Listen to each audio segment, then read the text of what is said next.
And through New Year's Day, still some wet conditions around, particularly across more southern areas. The north seeing a clearance of that rain. And on Monday, some drier weather, but it will turn colder across many parts. I'll see you later. Bye-bye.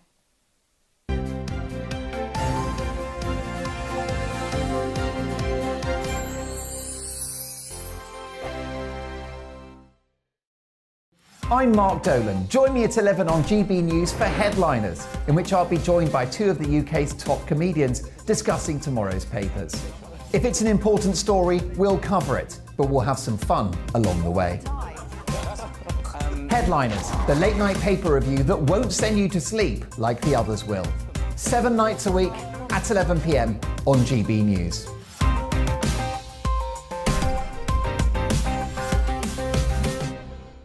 Hello, I'm Michelle Dewberry and you can join me every weekday 6 till 7 on Jubes and Kerr. Me and my panel will get stuck right into the day's events and I can tell you, in fact, I can warn you, expect some robust debate, some strong opinions and perspectives from both sides of the fence. It's about you at home as well. I love to read out all of your comments, or at least as many as I can. So join me, Michelle Dewberry, Monday to Friday, 6 till 7 on Jubes and Kerr. I'm Mark White. As GB News Home and Security Editor, I cover those key issues that are so important to you. Our authorities, our communities doing all they can to combat violent crime. With the public services under unbearable strain, why are we still failing to control our borders? Defence, the first priority of any government, has been continually hollowed out. Can we trust our politicians to protect the armed forces? Join me, Mark White, on GB News. We are GB News, the People's Channel. And right across the United Kingdom. You can find us on Sky Channel 512. Virgin Media Channel 604. Freesat Channel 216. Freeview Channel 236. And YouView Channel 236. You can also take us with you on DAB Plus Radio. With the GB News app and at the website gbnews.uk. We're absolutely everywhere. Come join us on GB News, the People's Channel, Britain's news channel.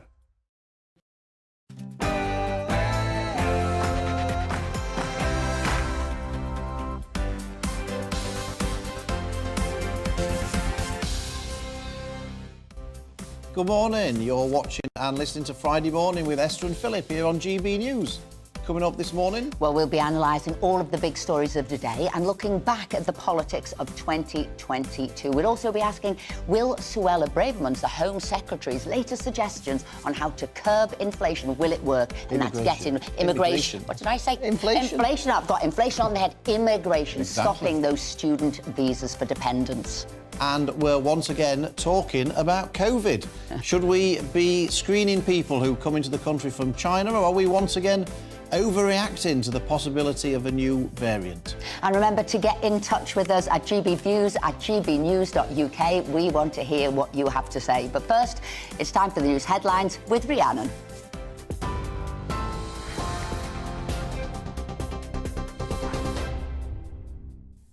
Esther, thank you. Good morning. It's 1 minute past 10. Your top stories from the GB newsroom. Brazil is to observe 3 days of national mourning in honour of football legend Pelé. The 82-year-old had colon cancer and died yesterday at a hospital in Sao Paulo. Widely regarded as the greatest footballer ever, he's the only man to win the World Cup 3 times as a player. Pelé's former club Santos has released details of his funeral. On Monday morning, his body will be moved to the club's Estádio Urbano Caldeira, where the public will be able to pay their respects. A procession through the streets of Sao Paulo on Tuesday will be followed by a private family burial. Tributes continue to flood in for the football star and for Dame Vivienne Westwood, who also died yesterday, aged 81. Singer Boy George describing her as the undisputed queen of British fashion. The Pretenders frontwoman Chrissie Hynde saying the world is already a less interesting place without her. The designer, known for her quirky style, became synonymous with 1970s punk rock, dressing bands such as the Sex Pistols, celebrities, politicians and even royalty. Her representative said she died peacefully surrounded by her family in South London. UK house price growth has slowed sharply again this month to 2.8% as the market cools following the autumn surge in mortgage rates. Nationwide Building Society reports prices fell by 0.1% in December, the fourth consecutive monthly fall and the worst since 2008. It follows last month's 1.4% drop. The report puts the average house price this month at just over £260,000. Property expert Russell Quirk told GB News he thinks 2023 will see the housing market fluctuate. Frankly, I don't see the long-term prospects, despite, again, what those some headlines would have you believe, being actually particularly negative. You know, the housing market is actually pretty robust normally. And if you look at it from a medium and a long-term perspective, it'll be fine. But certainly it's taken a bit of a hit. But I think it's more sentiment related than it is economics related, even though, as you rightly point out, the cost of a mortgage, of course, has increased. Well, that as a think tank is warning households are facing a groundhog year as living standards continue to be squeezed. The Resolution Foundation says 2023 is set to be just as horrendous as this year due to falling pay and rising bills. It predicts real household disposable income will fall by nearly 4% next year. The government says it's providing substantial support for families through the cost of living crisis. Online influencer Andrew Tate has been detained in Romania on suspicion of human trafficking, rape and forming an organised crime group. The former reality TV star, who was detained alongside his brother Tristan, had his house raided in the capital Bucharest. The Tate brothers have been under criminal investigation since April. They declined to comment, but their lawyers confirmed their detention. Firefighters in England dealt with nearly 25,000 wildfires this summer. That's 4 times last year's figure and the highest in at least a decade. Services tackled more than 50 wildfires a day at the peak of the heat waves between June and August, when temperatures reached record-breaking 40 degrees. Earlier this week, the Met Office said 2022 was the UK's warmest year on record, with above-average temperatures every month apart from December.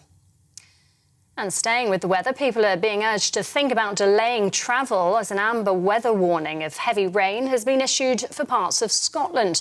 The bomb cyclone that's been sweeping across North America, killing at least 69 people, has brought wet and windy weather here to the UK. The Met Office says the knock-on effect of the US cyclone will see spells of unsettled weather over the next 7 to 10 days. This is GB News. We'll bring you more as it happens. Now, though, it's back to Esther and Philip.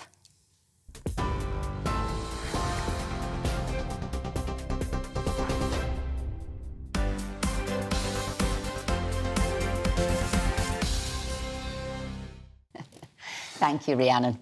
Well, to break down some of today's big headlines and some of the best stories in today's papers is the UKIP Deputy Leader Rebecca Jane and Deputy Editor of Conservative Home Henry Hill. So the big question, I know it's front page of The Guardian, I think that could be the question, what was I doing reading The Guardian? But the question is, have the honours list had the day? Is it a discredited form of giving people acknowledgement and recognition? Is it time for it to go? We'll be debating it in full later, but Henry? No, I think it needs some reform, but I think it's still a good system. So you're reform but remain? Yes. I'm not sure if that was the political party. Political parties, that wouldn't be what you were at all, but I know what you mean. How about you, Rebecca? I'm all for abolishing it. It just seems to be a case of who can pay the most money. So you think it's come into disrepute? Yes, absolutely, yeah. OK, well, we'll be having a big debate on that, and I don't know what our viewers think. Is it time for it to go, or does it need to remain but be reformed? Then get in touch with us. GB Views at... What do you think? Me, I think I'm with Henry there. I think it needs to stay because I think we need to separate out who's going in the Lords and who gets some sort of MBE, OBE title, and that recognition is important. But I think the bit that looks sleazy needs to have a better oversight. So anyway, what do you think? You've heard what I've had to say. What do you think? But listen, it's never calm in the world of Westminster, but 2022 really was something truly exceptional. From Partygate to Pestminster, a war in Europe, and 3 prime ministers later, we're still trying to catch our breath. To analyse all the big moments this year is Chief Political Commentator at The Independent, John Rentoul, who joins us now. So, I have to say, what a year. Have you ever seen anything like 2022 before? Good morning, Esther. No, I haven't, but it must be said that I haven't had a moment's rest since the referendum in 2016. Politics has been completely crazy since then. And the last time I thought things were calming down and returning to normal was in January 2020, when we thought that the Brexit impasse had been resolved. And that politics will go back to being boring. And, of course, everything else has happened since. Yeah, I mean, I was going to say, John, I'm looking for your predictions for 2023, and then I was just thinking back and thought, well, who on earth could have predicted what would have happened in 2022? So I was starting to think whether or not predictions are worth the paper they're written on. But, you know, as a starter... Or the words that are spoken. Well, indeed, but... As a starter for 10, Nadine Dorries recently said that she thought by next Christmas Boris would be back as Prime Minister. So what do you think of that? Do you think that's a possibility? Do you think it's likely? Is Rishi safe for 2023? Well, I feel quite confident in making a prediction about that, which is that's not going to happen. I mean, Boris Johnson is quite popular with party members, although not as popular as he thinks he is, I think. I mean, that's partly because Tory party members tend to value loyalty above everything else. And once Boris Johnson became Prime Minister, and especially once he won them that election, I think he did earn quite a lot of support. But the Tory MPs don't want Boris back, and the British public don't want Boris back. So it's not going to happen. So, just to play devil's advocate, I mean, I think I probably tend to agree with that. But, you know, if the local elections, I mean, we've had our GBNews poll out today, which has the Conservative Party down at 19% in the opinion poll. So I don't think you have to be the world's greatest soothsayer to say that the local elections could be pretty diabolical for the Conservative Party. In that situation, might people want to press the panic button and say, oh, God, we've better get Boris back, is our only hope? Is it so inconceivable that could happen? Yes, it is, because, you know, when it comes down to it, you Tory MPs are, you know, ultimately you're a rational lot. I mean, you might panic if those local elections are very bad. But the question is whether there would be an alternative leader who could do a better job. And I just don't think that there is an obvious candidate. I think Boris Johnson isn't the answer. I don't think Suella Braverman is the answer. I can't see anybody else who's going to save more Conservative seats at the next general election than Rishi Sunak. And I think Rishi Sunak's the one who actually has a chance of turning things around, because I think if the economy does come good, I think he could do reasonably well in the next general election. I mean, the local elections may be a write-off, but you've got to look further ahead than that. And also, I'm looking at 2023, something else that we might not have predicted and might not have thought before, but Nicola Sturgeon. Is she safe, or is 2023 going to be a bad year for her? Well, she's a bit like Keir Starmer. She's treading water. She's got nothing to do in 2023. She's just got to get through the year. She hopes that, you know, whatever happens in the next general election will fall in her favour. And actually, secretly, she hopes that the Conservatives will win, because that's what drives a lot of Scottish nationalism. But this transgender bill, seems to have caused a lot of upset. And then you see now Keir Starmer wanting to follow down the same path. And then you also read Theresa May is thinking it's the way forward. So I'm feeling unhappiness for Labour on that and the SNP on that. That is a very good point. I mean, there is no groundswell of support in Scotland for the gender recognition bill. And I think there is a danger for Nicola Sturgeon that she's going to get out of touch with Scottish public opinion. And I think that's the problem for her, is just keeping this grievance politics going of separatism.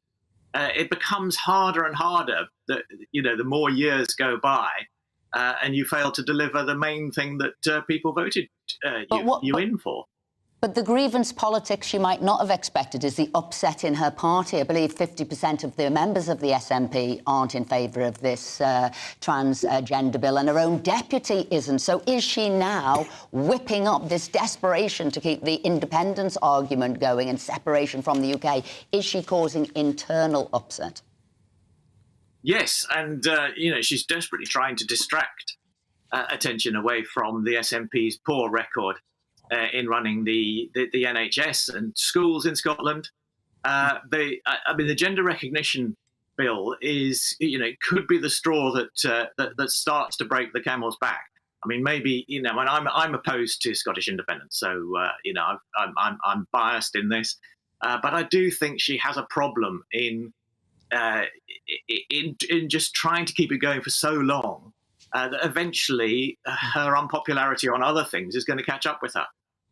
John, just finally, what would your one piece of advice be to Rishi Sunak and Keir Starmer for 2023? To stick to the true Blairite path of public service reform and compassionate centrist politics, and give the British people a choice of a slightly right-wing version of Blairism and a slightly left-wing version of Blairism. Generally. Not much of a choice, some people might say, Joe. You want to give them a choice, but not much of a choice is probably what most people would. Well, we saw what giving people too much of a choice did with Liz Truss. You can't stray too far away from the true path of Blairite centrism. Now, you said that was the last question. Now, you've got me thinking something else, John. Blair's in all the papers today about what he was going to do, what he should have done, what he would have liked to have done, who he would have liked on board, and he was reaching out to Putin. Was some of those shock statements interesting to you, or did you know all that anyway? Well, I was around at the time, actually, Esther. 2001 may seem like a very long time ago, but it was only 21 years ago, and it was pretty well known at the time that Tony Blair was trying to engage Vladimir Putin, trying to draw Russia into the liberal democratic consensus of the West. And it wasn't, it didn't work in the end, but it wasn't a bad idea. It wasn't the wrong idea. But in the end, Vladimir Putin's character and the sort of nature of that kind of mystical Russian nationalism wasn't something that we could draw into the West. John Rentoul, thank you very much indeed for putting time aside for joining us. Always great to have you on the show. And I just wonder whether things would have been different if Tony Blair had have reached out to Putin. Well, it didn't work, did it? Anyway, Henry, John said that his advice for Rishi Sunak would be to a slightly right-wing version of Blairism. What do you make of that advice, Henry? I mean, given where New Labour ended up, I think Rishi Sunak probably needs to do something slightly different to Tony Blair. Rishi Sunak has an insanely difficult job because he has to somehow try in the next 18 months to persuade Red Bull... It isn't really as long as 18 months, it's a year. Yeah, realistically, he has to try and persuade all those millions of voters who backed the Tories in 2019 and haven't yet got much to show for it, that actually there is a point, there is a point to a voting Tory in 2019. Yeah. He has to keep the economy going. He has to try and keep the public services going despite the strikes and the pay demands. It's a very, very difficult job that he's got. Mm-hmm. Now, Rebecca, it seems to me that Rishi Sunak's, the flank that we should be worried about is his right-wing flank. That's the bit that seems to be seeping out to people like the Reform Party. I just wondered, for 2023, as the deputy leader of UKIP, what's the chances of UKIP, the Reform Party, the Reclaim Party, who all seem to be occupying, to me, you might tell me I'm wrong, but all seem to me to be occupying pretty much the same ground. It's it's like the People's Front of Judea kind of thing. What's the chance of you all uniting and forming one joint party together in 2023? It's a really good question, and you're not wrong, because all of the centre-right splinter parties do predominantly agree on the majority of issues. I know that we certainly do. So I was only made deputy about 3 months ago, and my first job was actually to try and start creating this alliance, and thankfully we are getting somewhere with it. And I'm pretty excited for January because we've got more to come. I will say that every splinter-right, centre-right splinter party has agreed to potentially talk about an amalgamation, with the exception of one. Can you guess which? No, go on. Reform. Reform. Yes, Richard Tice has directly refused to have the conversation, which is very unfortunate because we're being seen every single day. People are asking us to do this, to at least talk. And our point is that, you know, let's just have the conversation and see where we can go.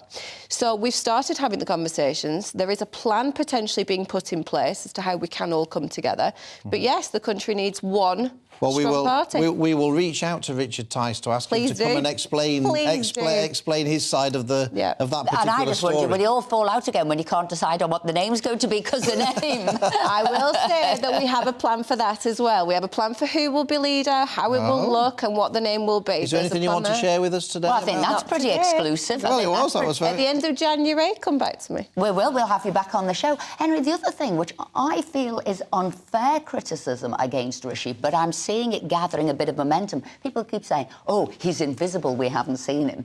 And I would say, as somebody who's been a Secretary of State, obviously not the leader, but the Secretary of State, there is a lot of paperwork to be doing. You can't be always doing your photo shoots. There's a hell of a lot of reading, behind-the-scenes work. So this, oh, he's not around, an attack point, but is it just that he's diligent? It's to some extent, absolutely. I think last week or the week before, when he announced that new immigration policy, he'd done most of the work on that himself, and that involved lots and lots of detail. Now, that could be a problem if he can't delegate. Which, yes, true, but that did mean that's why he wasn't there. But I think the criticism has been, for example, during the strikes, the Prime Minister is the most important message carrier the government has, and, you know, his message on the strikes was being left to other ministers, and the question is, well, if this is, you know, why isn't he at the front line of this particular battle? But I think, again, the reason for that might be simply that the government doesn't yet actually have an answer to the strike question, really, and so he doesn't want to be amplifying that. So, no, I think, in fairness, Rishi has as I said, he's got a huge amount on his plate. There's so many issues government need to deal with, and he should be doing that rather than, as you say, putting on his George Osborne hard hat and getting a clip for the evening news. Yeah, cautious. But we were reading, weren't we? Bernard Ingram had said about to Margaret Thatcher, you must be out doing communications, and it said she was a reluctant communicator in a way, which I wouldn't have thought was the case, but it's different now, 24/7 news, isn't it? Rebecca, I wanted to know, we were very excited about your earlier news, but what would Rishi Sunak have to do for you and reform people and reclaim people, whatever, to say, actually, do you know what? We don't need any of us, actually. We're going to get behind the Conservative Party. We're going to get behind Rishi Sunak. What would he need to do in 2023 for that to happen? Absolutely nothing, because it'll never happen. Why on earth we're thinking that this man is our saviour to the country baffles me beyond all belief. Alongside Boris Johnson, they created the mess that we're in, so they're not going to save us. So if he sorted out the dinghies coming across the channel... He won't. But if he did... Would that... He won't, because the plans that he is already vocalising and apparently trying to put in place are not sufficient. They're not going to work. He's just got completely all the wrong ideas, and there's nothing that he can possibly do, bar stepping aside, that will help. Is there anyone in the Conservative Party that could... No? Absolutely not. Oh, not budging there. Not budging there, but you know what? We will be talking about Suella Braverman's latest ideas on the immigration, numbers and how to get them down and getting rid of some of those visas for student dependents. So we will be talking about that. And after the break, and obviously Rebecca will stay with us, Henry will stay with us, but after the break, has the New Year's honours list been devalued? Should it be scrapped? Get in touch at GBViews at gbnews.uk, and we'll be joined by Norman Baker and Hamish Brown to discuss just that.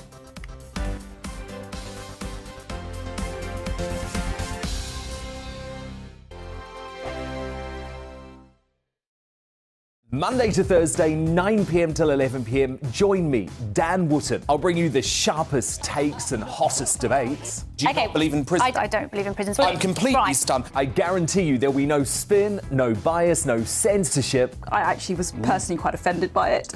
And no reason to go to bed. So I guess they've always been quite woke. That's Dan Wootton tonight on TV, radio and online. Monday to Thursday from 9 p.m. till 11 p.m. on GB News. The People's Channel, Britain's news channel. Every morning from 6 o'clock, we'll wake you up with GB News Breakfast with all the stories you didn't know from the night before. So whether it's serious news, entertainment, or your own views from all over our great nation, we're here to kick off your day with a smile. The national media should be reflecting and reporting what's happening here. You will notice the northwestern accents. Whether you're with us on TV, radio, or online, every morning, it's breakfast from 6 a.m. Hope you can join us. Join me every Sunday at 6 p.m. for Gloria Meets. In exclusive interviews, I'll be finding out who our politicians really are and what they really think. It's something that you would never want anyone to suffer. I didn't know what channels there were. I didn't think I'd be believed. I must have weighed about 7 stone and I'm 5'8". My instincts was to sort of cover this up. I mean, clearly that was a mistake. Join me every Sunday at 6 p.m. on GB News, the People's Channel, Britain's news channel. Hello there, it's Eamon Holmes here from Breakfast on GB News. We're not just on your television and your screens, you know. We're on DAB plus digital radio, so you can listen to your favourite shows on the move. If you've not yet listened to GB News Radio, it's very simple. We're on your radio player and TuneIn apps, on your smart speaker, phone or tablet, or online at gbnews.uk. Take us with you wherever you go. GB News Radio. You never have to miss a moment of the People's Channel. My name's Tom Harwood and join me 9:30 a.m. every weekday for The Briefing, your one-stop shop for everything you need to know about what's going on in politics today. I wonder if this is a deal that might need to be like the biscuits in this factory, twice baked. Is there not an opportunity here to win out against the extremes? Tom Harwood, GB News. What are you going to do about it? Things should have been done differently, and they certainly are being done differently. Don't miss it. The Briefing with me, Tom Harwood, 9:30 Monday to Friday on GB News. Hello, I'm Simon Evans. Join me on GB News for Headliners at 11 p.m, where I'll be joined by two of the country's top comedians as we take a look at tomorrow's newspapers tonight. If it's a big story, we'll be covering it, I guarantee, but we'll also have some fun along the way. That's GB News Headliners at 11 p.m. We won't put you to sleep, unlike some of the other paper review shows out there. So join us, 11 p.m, 7 nights a week.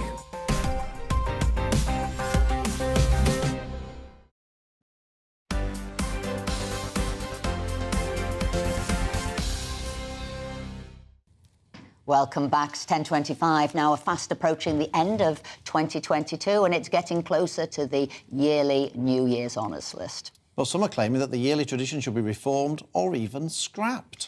Joining us now to discuss this is former Liberal Democrat Minister Norman Baker and retired Scotland Yard detective Hamish Brown, MBE. I said that there for you, Hamish. So, first of all, do you want to tell us about how you got this MBE, how it came about, and what was the reaction you got to you getting it, Hamish? Well, first of all, it was absolutely fantastic honour and a great day at Buckingham Palace to be presented now by King Charles, Prince Charles, as it was then. I was a detective inspector at Scotland Yard and I turned round, I campaigned on the crime of stalking and made it a more effective piece of legislation and police interpretation. So for that part, I mean, my background was very much on the rape, murder, contract killing side, but it was a big change. But I worked with some fantastic people and some wonderful organisations, notably the Susie Lamplugh Trust. So there are a lot of people involved who are behind me, and the thanks I got later was absolutely incredible, and it was a very proud moment. And I'm really pleased to join the lollipop people and the dinner ladies and all the other people, the people who don't normally make the headlines, and I can't commend it highly enough.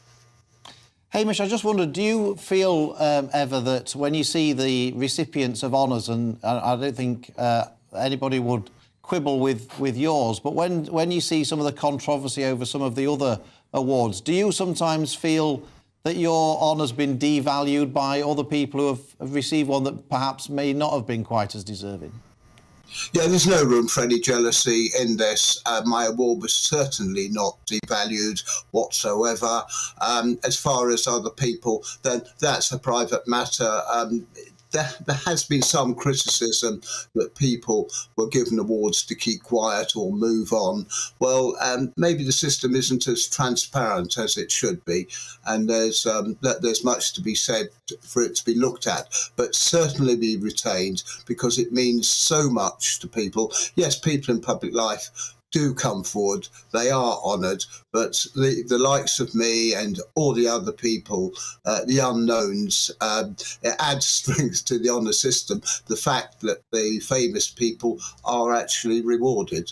So no bad feeling on my part, and I wish all recipients well. Norman Baker, what do you make of the honours system? Do you think it's been devalued, or do you think, like Hamish, that it does a fantastic job rewarding people who are working diligently and gets the recognition that they deserve? I think there are many people who receive honours, and I'm sure Hamish is one of them, who absolutely deserve what they've been given. And that sort of public recognition is, if you like, the icing on the cake for sometimes a lifetime of service. And if you've been a lollipop lady getting someone across the street for 50 years in all weathers and darkness and everything else, and you get an MBE at the end, well, I guess that's a nice way to round off your time doing that. The problem is that there are tendencies to use honours as a form of patronage by politicians. You'll be aware, Phil, for example, in 2016, with David Cameron's resignation honours list, there were 59 honours given to what was called by the press a chumocracy. Former Tory ministers, former party advisors, former fundraisers, former friends, even Isabel Spearman, who was given an OBE for helping to choose Samantha Cameron's dresses. So the system is unfortunately brought into disrepute. But the whole fact is that the honour system, leaving aside all the good causes like Hamish's, which I totally support, the honour system has been there since 1348, since Edward III introduced it, as a way of, first of all, reinforcing hierarchy, and secondly, doling out patronage. You'll be aware, perhaps, that in the House of Lords, 10% of Tory peers have given over £100,000 to the Tory party. You know, I don't believe they have all merited that elevation. It's not technically an honour, but that elevation to the House of Lords. So I would like to see the honour system reviewed. I'd like to see it updated. And I think it should be based solely on merit and recognising ordinary people, as it does, but excluding those who are therefore overtly political. So Norman, you're not wanting to scrap it. You're just wanting to reform it. And then I look at one of the constitutional experts who's coming forward saying that actually we need to just have this greater transparency you're talking about. So what would you want to see the end of? I want to see the end of any link and any suggestion that people who've given money to political parties, whatever party it is, then are rewarded by an honour. After all, that's technically, if it can be proven, against the law. The 1925 Honours Prevention of Abuses Act, which I'm familiar with, outlaws that after Lloyd George started selling honours in those days. And you may be aware that I reported Prince Charles and his sidekick, Michael Fawcett, to the Metropolitan Police for what appeared to me to be an absolute case of offering to sell an honour in return for money for Prince Charles, as he was then, his good causes. That's been now investigated by the police and handed over to the Crown Prosecution Service. So that matter is still live. One point, if I can, Esther, at the bottom of your screen, it says, should the royal family reform the yearly tradition? It's not a matter for the royal family. The royal family simply hands out the honours. The decisions are taken, of course, by politicians. So, I think people had called in and said maybe that independent body, maybe the royal family should do it rather than politicians. So, I mean, Norman, we've got, you know, Sir Ed Davey, we've got Sir Nick Clegg, we've got Sir Vince Cable. Yes, are they deserving of honours, or should they have not been given their knighthoods? They were given. They came up with the rations, to be perfectly honest with you. As generally, how many peers are there? Sorry, how many sirs are there in Parliament? And have they all done something to deserve it? I'm afraid I think not. Look, I'm not having a go at other people. I'm a right honourable. I'm a member of the Privy Council. How did I get that? It came up with the rations. I didn't do anything particularly to get it. Norman Baker, Hamish Brown, MBE, thank you very much indeed for joining us. And Hamish, once again, many thanks for your public service that was recognised with that MBE. And for your Privy Council as well, Norman. Yes, well, hey, there's nothing wrong with being a Privy Councillor. Exactly. I'm one of them as well. So, you know, Henry, back to what you said, this reforming. I think it's the sleaze. Does it come with money? Is it to do with ingratiating? Is it to do with the hope of getting money from somebody? This is what people are saying. It's the murky waters of the honours list. Yeah, absolutely. And I think also in recent times, the resignation honours list has also been a particular point of concern because, you know, Prime Ministers who frankly have not been in post all that long have stretched the boundaries of what's acceptable. Boris Johnson's one especially has some pretty dubious things on there. But I think it's important that while we set reasonable limits, I don't support entirely handing it over to some independent panel to dole them out, because ultimately politicians, they're the ones who are accountable to us. We want them making. And a quick one-word answer: Liz Truss, should she have a resignation list? short one. Short answer or a short list? And so, Rebecca, you were sort of pretty scathing of the old honour system. Hamish Brown there, you wouldn't begrudge him his MBE, would you, for his public service? I don't begrudge him his honour, and this is the problem, is that I feel like it has been tarnished by people who don't particularly deserve them, who are giving the most amounts of money. So, no, I don't begrudge him in the slightest. I think that needs to be taken out of the hands of politicians completely. I do think that maybe the royal family should be the people to actually decide who gets them, rather than politicians. I think that's where it's going wrong. Thank you very much indeed. Now, coming up, a tax raid on middle-class earners, which could cost £40,000 per household over 10 years. Doesn't sound very conservative, does it? No, it doesn't. But first, here's the latest news headlines with Rhiannon.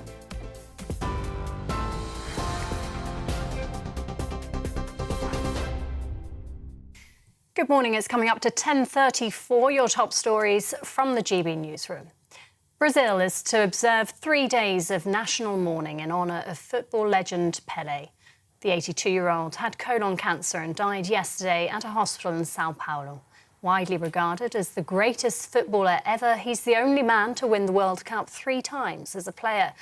Pelé's former club Santos has released details of his funeral. On Monday morning, his body will be moved to the club's Estadio Urbano Caldeira, where the public will be able to pay their respects. A procession through the streets of Santos in Sao Paulo on Tuesday will be followed by a private family burial. Tributes continue to flood in for the football star and for Dame Vivienne Westwood, who also died yesterday, aged 81. Singer Boy George describing her as the undisputed queen of British fashion. The designer, known for her quirky style, became synonymous with 1970s punk rock, dressing bands such as the Sex Pistols, celebrities, politicians and royalty. Her representatives say she died peacefully, surrounded by her family in South London.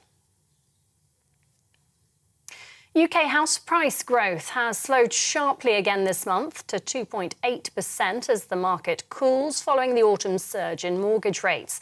Nationwide Building Society reports prices fell by 0.1% in December, the 4th consecutive monthly fall and the worst since 2008. It follows last month's 1.4% drop. The report puts the average house price this month at just over £260,000.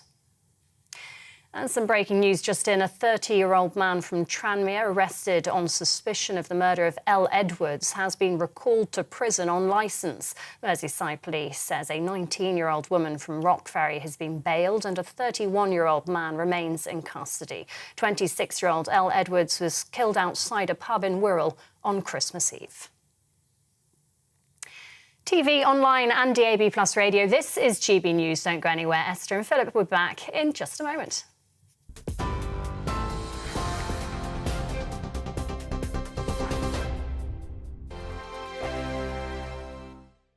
We are GB News, and we'd like to say thank you to each and every one of you for bringing us your conversations, for helping our great nation find its voice. We are here for you on radio, television, and online. Across England, Scotland, Wales and Northern Ireland. It's not the BBC, you actually get your facts right. We are proud to be GB News, the People's Channel, Britain's news channel. Hi there, it's Stephen and Anne. At breakfast from 6 a.m, you'll always be caught up with everything you need to know, the latest headlines, opinions and debates. We'll bring you the good news and the bad, but most of all, we're here for you. Remember, send in your views and let us know what you would like us to talk about. That's because we're your news channel. And every morning at 6 a.m, it's breakfast on GB News. Monday to Thursday on GB News, it's Bev Turner Today from 10 a.m. We're going to be here for you, our GB News family, to keep you up to date, but also make you smile. The guy went from puberty to adultery. And I can't wait to bring a few of my own opinions. I have no time for cultural totalitarianism. We'll engage in passionate, but always polite debate, with your thoughts and opinions at the centre of it all. Only on GB News, the People's Channel, Britain's news channel. Join me, Nana Akue, Saturday and Sunday afternoons on GB News. Expect fiery debate and passionate discussion as me and my panel tackle some of the biggest topics hitting the headlines. It's a place for everyone's opinion. No one gets cancelled, but no one gets an easy ride. Oh, she's on it today! Be ready for conversations that are fierce, frank, and of course, fun. Every Saturday and Sunday afternoon from 4 p.m. on GB News, the People's Channel. Join my show Farage, 7 p.m. till 8 p.m. Monday through Thursday, and there you will get opinion, analysis, debate, and I'll cover stories that nobody else dares to touch. You've been cancelled. Join the club. Oh my goodness me. And then for the last 15 minutes, talking pints. We're over a drink. We have a civilised conversation with someone. We very often disagree, but we do it in a grown-up way. Come and join me on Farage.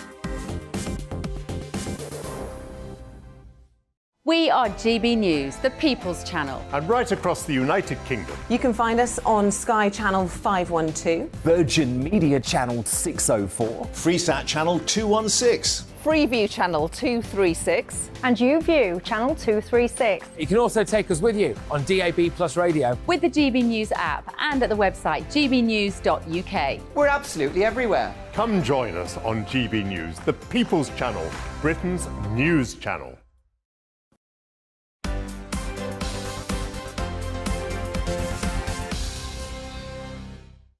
Welcome back. Lots of you have been getting in touch this morning. Esther? I certainly have. Alex says, I think the honours list should be solely within the remit of Buckingham Palace to get its credibility back and not within the hands of politicians and the government. That way, the very worthy can get those honours and the others can do without. Jeff says, alas, all you need to get an MBE is to come third in the Olympic egg and spoon race. Second gets you a knighthood. And a brave did not finish will get you into the House of Lords. That's Jeff's view. Hilary says civil servants should not be rewarded with knighthoods for simply doing their job. Lots of people say that. If you've just been doing your job, what are you getting an award for? Why are they getting rewarded? Other rewards should be given for acts of bravery, life of voluntary service, or to others for outstanding achievement in all walks of life. No one should be rewarded for just doing their job. I totally agree. And James says something similar. He says the system needs to remain but be reformed. I've nominated several volunteers in the community and public servants in local government who have given years of service and get nothing. Yet when someone in the public eye, excuse me, is pushed forward like a footballer who forces the government to do things through social media, they get awarded. The system needs urgent reform. Yeah. Keep those views coming in. Now, according to new research, middle-class families could be £40,000 worth off over the next 10 years after Jeremy Hunt froze thresholds to plug a £50 billion hole in the public finances. This means that thousands more families will end up paying increased amounts of tax while earnings fail to keep pace with inflation. Join us now in the studio to discuss this is Elliot Keck, Investigations Campaign Manager from the Taxpayers Alliance. Elliot, this research from the House of Commons, commissioned by the Lib Dems, I think, I presume that you're apoplectic about it. Yeah, we're absolutely furious. We've always called for increasing of the different thresholds of income tax over the years, whether it's the lower rate or the higher rate. And I think the higher rate one has been paid very little attention to over the last sort of 10, 15 years. It's actually broadly relatively unchanged compared to the lower level. So the lower level has almost doubled since 2010, whereas the higher rate of 40p has only increased by about 10, 15%. And it really, really drags middle and high earners into much higher rates of tax. But I mean, what's the alternative at the moment? I mean, the government spent hundreds of billions of pounds over the COVID lockdowns and everything. It all has to be paid for. We sort of had a glimpse of the alternative to what Jeremy Hunt was doing when Liz Truss and Kwasi Kwarteng were in charge.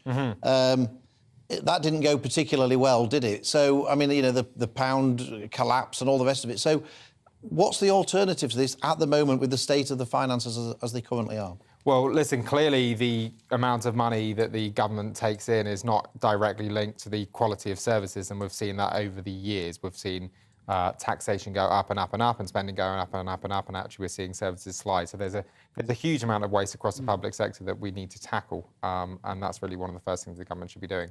Yeah, interesting. I was looking at stats the other day. There's more people now employed in the NHS, more sort of nurses, doctors to patient, but the service is actually less per sort of patient. But it is about spend less. Is that possible now? And I had to smile when I saw the Lib Dems were complaining about this. This is a party that's always wanting more money to be spent. Therefore, taxes will always go up in that. Can we ever curb the spending now of politicians?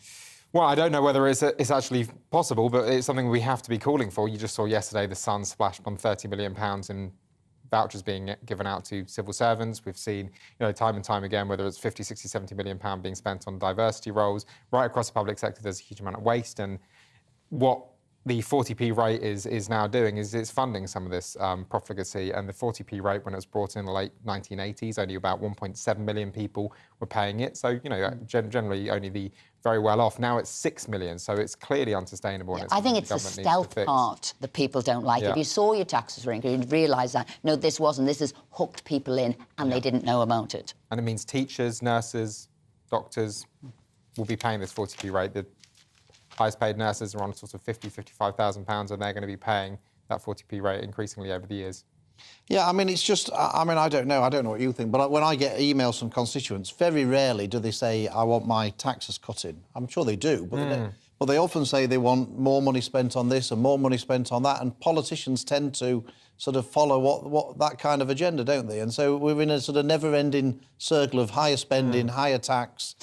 I don't know how well, you get out of I think people are now going to say, what are we getting from money? We saw the army step in and do a brilliant job at the border, and they think, gosh, they were on a third of the amount. How is that? Families now, not only are they paying more on tax, they've got a mountain of debt. All of a sudden, they're going to say, we just don't have the money, therefore we're going to cut a cloth accordingly. I think it will happen. Elliot, am I just an optimist? Well, I certainly hope it will happen. I mean, I think there are some areas of public spending that hopefully wouldn't be particularly controversial to cut. Take £3 billion if you reduce public sector annual leave from 30 days to 25 days, which is the amount that tends to be given in the private sector. And I think that would be relatively uncontroversial. Elliot Keck from the Taxpayers Alliance, thank you very much indeed for joining us. And Philip, you know what, I'll be carrying on with my champion of get rid of HS2 and save us all 150 billion. Absolutely. Get on that campaign, get rid of HS2. I'm with you. Now, the British government said yesterday it was reviewing whether to carry out COVID checks on arrivals from China, as pressure mounted on Prime Minister Rishi Sunak to act. Downing Street insisted there were no plans at the moment to reimpose controls. Such a move would be likely to add to airport congestion during a period of strikes by Border Force staff. But some have said controls at airports on arrivals from China could help detect new COVID variants, an approach being deployed in Italy and the US and Japan and other countries, but so far rejected by other EU countries. Well, joining us now to discuss this is Professor Carl Hennigan, Director of the University of Oxford Centre for Evidence-Based Medicine. So, should the UK have those tests for people flying in from China? They need to have a negative test to come into our country. So just as you think we're moving beyond COVID restrictions, there's a push to bring them back. And I think this is a retrograde step. Let's look at the numbers. In a normal year, about 140 million people arrive in the UK. That went down to about 18 million in COVID in the first year. In the next month, there'll be 20,000 people from China. So that's a drop in the ocean compared to all the people arriving.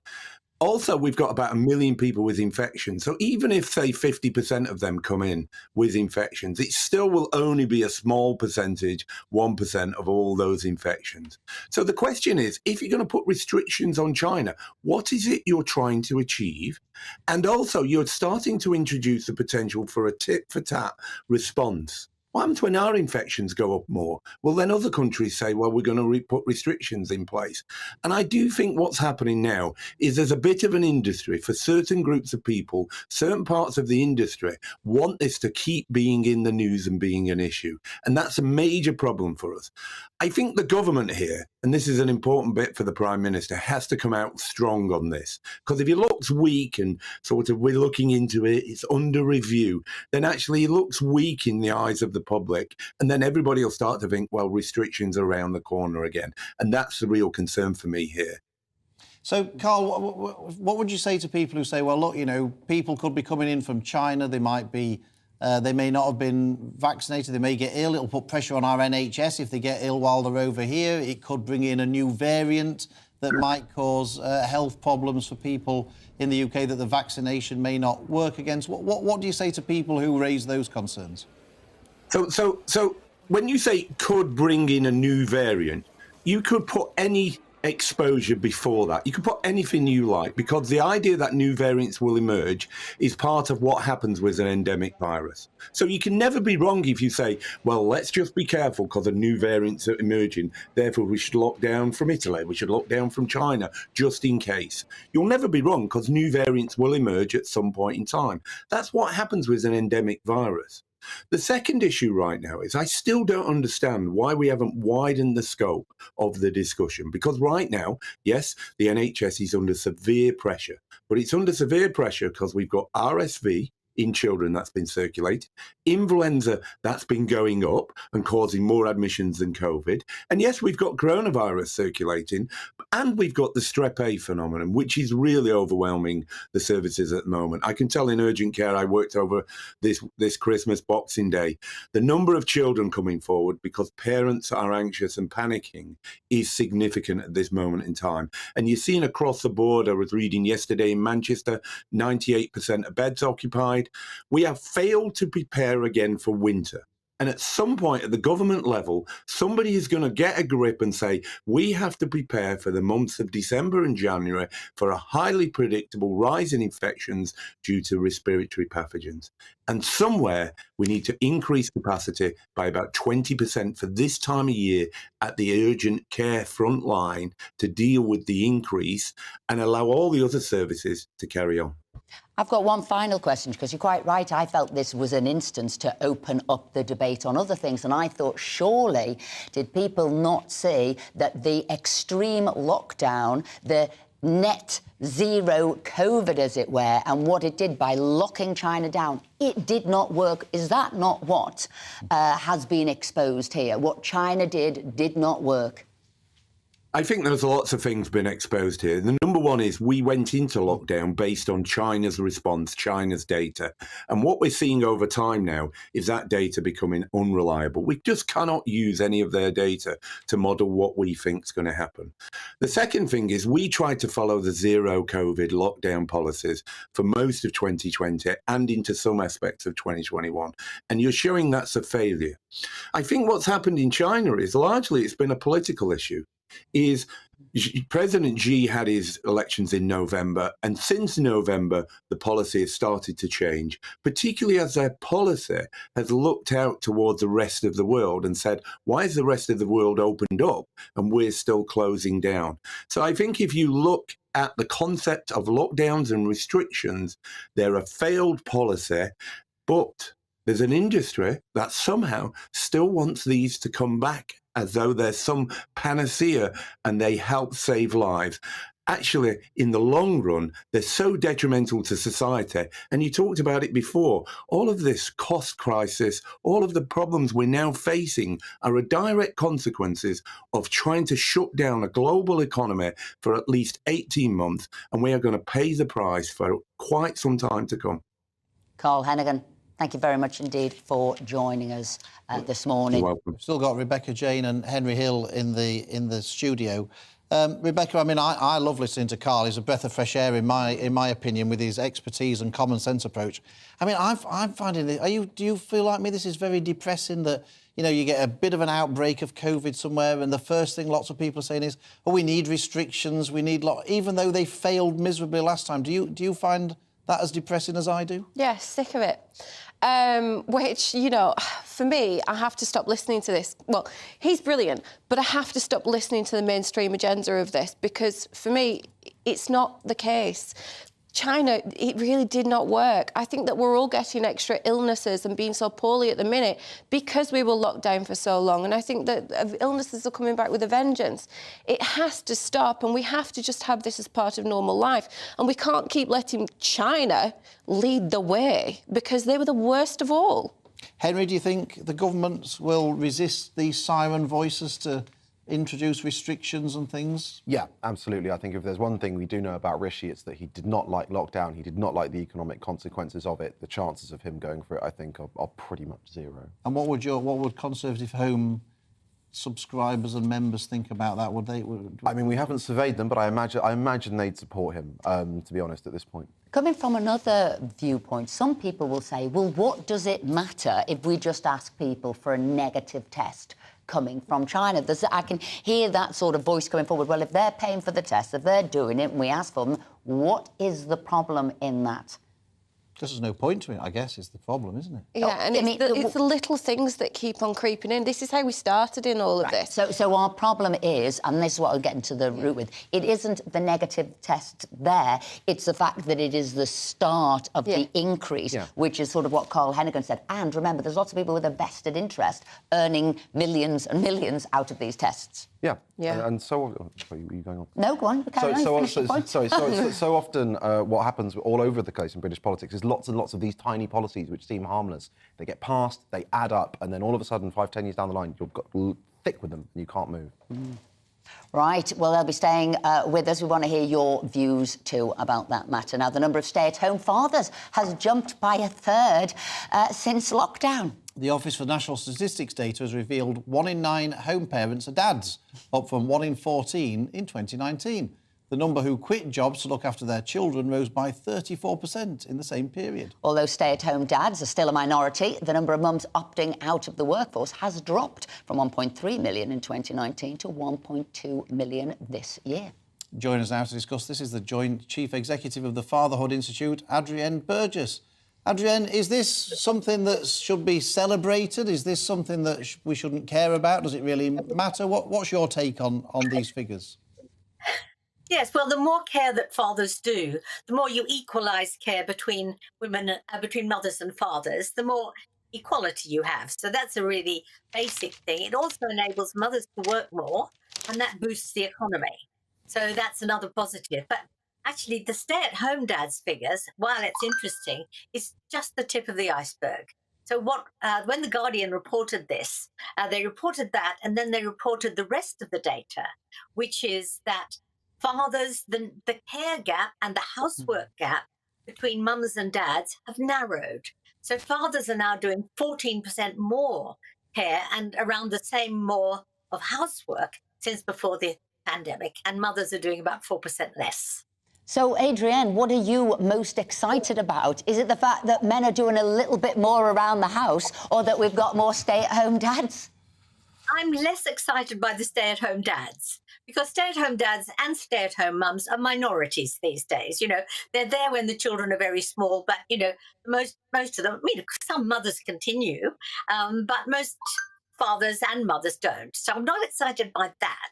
I really am excited by the 14% extra that the fathers are doing in housework and also in childcare, because this is actually, in statistical terms, a huge shift. And it's resulted from the pandemic, when fathers got really stuck in, and they loved it.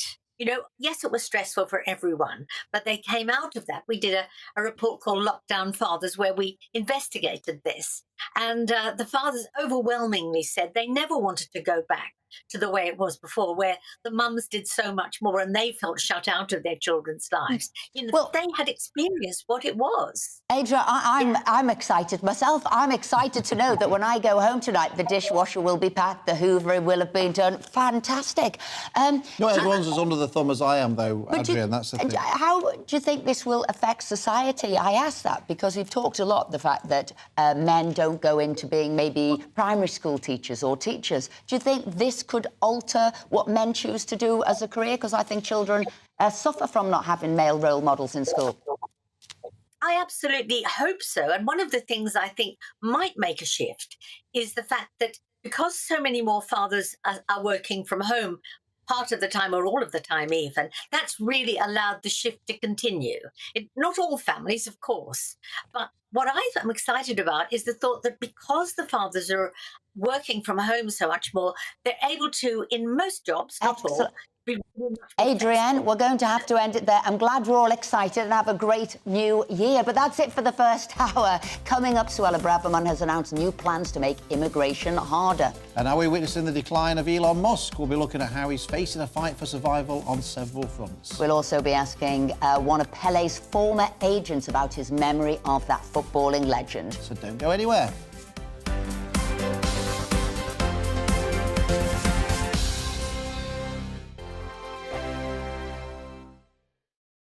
Monday to Thursday nights on GB News. At 6, it's Dubes & Co. 7 o'clock, Farage. At 8, join Mark Stein. And at 9, Dan Wootton Tonight, followed by Headliners. On TV, radio and online. This is GB News.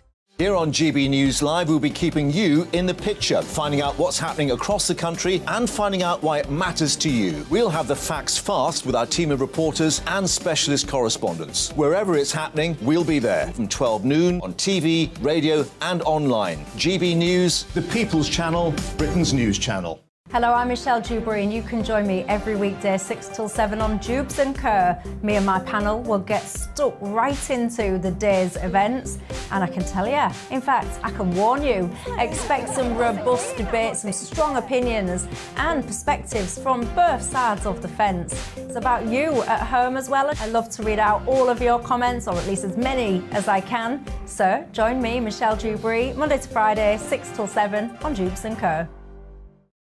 We are GB News, the People's Channel. Why not take us home with you by visiting the GB News shop at gbnews.store. You'll find all the official merchandise, a really good present actually for yourself, your friends or your family. We ship across the UK mainland at no extra cost. GB News, the People's Channel. I'm Mark White. As GB News Home and Security Editor, I cover those key issues that are so important to you. Our authorities, our communities doing all they can to combat violent crime. With the public services under unbearable strain, why are we still failing to control our borders? Defence, the first priority of any government, has been continually hollowed out. Can we trust our politicians to protect the armed forces? Join me, Mark White, on GB News. We are GB News, right across the nation. You can get us on television, on radio, on digital. We're absolutely everywhere. Amazing! You see, amazing! You remind me of me in the European Parliament. But here's the most important bit. We are not part of the mainstream establishment. We think and speak just like you do. We are the People's Channel. Magnificent. That's really, really thoughtful. Come and join us on GB News, the People's News Channel.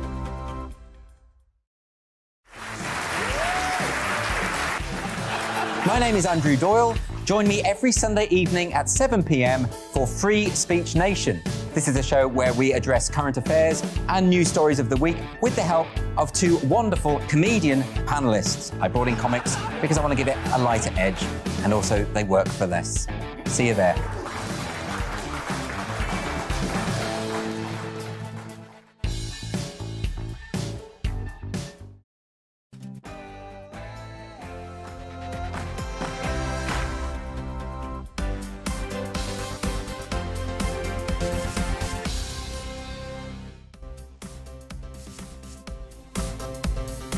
GB News. The Border Force officers concluding 8 days of strikes and a dispute over pay, pensions, job security and redundancy terms. We'll be looking at the impact of all that. And we'll be talking to Pele's former agent as the football world mourns for one of the world's greatest ever players.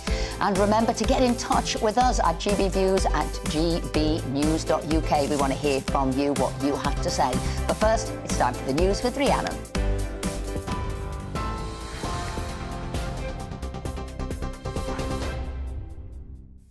Esther, thank you. Good morning. It's 1 minute past 11. Your top stories from the GB newsroom.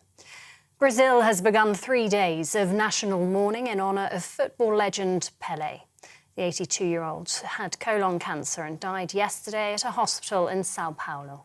Widely regarded as the greatest footballer ever, he's the only man to win the World Cup 3 times as a player. Pelé's former club Santos has released details of his funeral on Monday morning. His body will be moved to the club's Estadio Urbano Caldeira, where the public will be able to pay their respects. A procession through the streets of Santos in Sao Paulo on Tuesday will be followed by a private family burial. Former England goalkeeper Peter Shilton has paid tribute to the legend. He was a gentleman, and wherever he went, he left a big impression, you know, and I mean, fans just adored him. You know, he as I say, never had a weakness really, and you know, to win 3 World Cups was you know, incredible. Well, the tributes continue to flood in for the football star and for Dame Vivienne Westwood, who also died yesterday, aged 81. Singer Boy George describing her as the undisputed queen of British fashion. The Pretenders frontwoman Chrissie Hynde saying the world is already a less interesting place without her. The designer, known for her quirky style, became synonymous with the 1970s punk rock, dressing bands such as the Sex Pistols, celebrities, politicians and even royalty. Her representatives say she died peacefully surrounded by her family in South London. A 30-year-old man from Tranmere arrested on suspicion of the murder of Elle Edwards has been recalled to prison on licence. Merseyside Police says a 19-year-old woman from Rock Ferry has been bailed and a 31-year-old man remains in custody. 26-year-old Elle was killed outside a pub in Wirral on Christmas Eve. The force says 2 others arrested in connection with the death have been released from custody. UK house price growth has slowed sharply again this month to 2.8% as the market cools following the autumn surge in mortgage rates. Nationwide Building Society reports prices fell by 0.1% in December, the 4th consecutive monthly fall and the worst since 2008. It follows last month's 1.4% drop. The report puts the average house price this month at just over £260,000. Property expert Russell Quirk told GB News he thinks 2023 will see the housing market fluctuate. Frankly, I don't see the long-term prospects, despite, again, what those some headlines would have you believe, being actually particularly negative. You know, the housing market is actually pretty robust normally. And if you look at it from a medium and a long-term perspective, it'll be fine. But certainly it's taken a bit of a hit. But I think it's more sentiment related than it is economics related, even though, as you rightly point out, the cost of a mortgage, of course, has increased. Meanwhile, a think tank's warning households are facing a groundhog year as living standards continue to be squeezed. The Resolution Foundation says 2023 is set to be just as horrendous as this year due to falling pay and rising bills. It predicts real household disposable income will fall by nearly 4% next year. The government says it's providing substantial support for families through the cost of living crisis. Online influencer Andrew Tate has been detained in Romania on suspicion of human trafficking, rape and forming an organised crime group. The former reality TV star, who was detained alongside his brother Tristan, had his house raided in the capital Bucharest.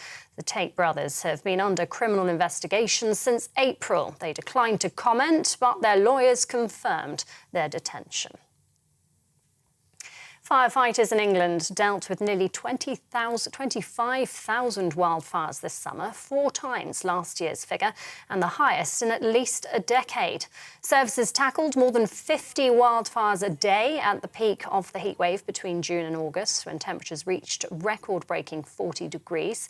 Earlier this week, the Met Office said 2022 was the UK's warmest year on record, with above-average temperatures every month, apart from this month. And people are being urged to think about delaying travel as an amber weather warning of heavy rain has been issued for parts of Scotland. The bomb cyclone that's been sweeping across North America, killing at least 69 people, has brought wet and windy weather here to the UK. The Met Office says the knock-on effect of the US cyclone will see spells of unsettled weather over the next 7 to 10 days. So do take care. This is GB News. We'll bring you more as it happens now, though. It's back to Esther and Philip.